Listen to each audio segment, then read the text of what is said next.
সময় থাকতে নিজের জন্য অন্তত একটু কিছু সঞ্চয় প্রয়োজন।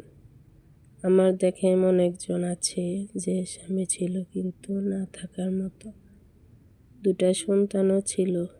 পেটের তাগিদে মামার কাছে রেখে মা থাকতো ঢাকাতে কোনো এক বোনের বাসায়। সারা মাস কাজ করে যা পেত তা কেবলই ভাইয়ের কাছে পাঠাতো, শুধুমাত্র ছেলে মেয়ে যাতে কোনো রকম খেয়ে পরে বাঁচে। তারপর একদিন ছেলে মেয়ে বড় হলো, ছেলে মেয়েদেরকে বিয়ে দিলেন। ভাবলেন এখন একটু মেয়েদের সাথে ছেলেদের সাথে থাকতে পার। কিন্তু তার যে কপাল পোড়া, রাখলো না কেউই। আবারও ফিরে এলো মায়ের বাড়িতে, কিন্তু সেখানে আরও খারাপ অবস্থা। নিজের মা মারা যাওয়ার আগেই বাড়িঘর যা ছিল সব কিছু লিখে নিয়েছিল তার ভাই।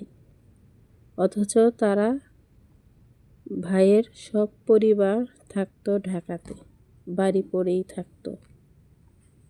এক বোনের আকুতি মিনতি যে একটা কথা বলতো ভাইয়ের কাছে যে বাকি জীবনটা তার ভাইয়ের এই কুঁড়ো ঘরে কাটাতে চায়, কিন্তু ভাইয়ের পরিবার থাকতে দিবে না বলে যদি দখল করে নেয় এই ভয়ে তারপরেও কোনো রকম এক কোনায় পড়ে থাকতো বৃদ্ধ।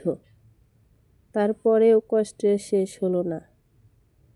ভাইয়ের পরিবার মাঝে মধ্যে এসে ঘর থেকে বের করে দেয়। তাহলে বলেন তো দেখি, বেঁচে থাকতে হলে সন্তান দরকার নাকি টাকা পয়সা দরকার? কেউ আমাকে ভুল বুঝবেন না, এটা একটি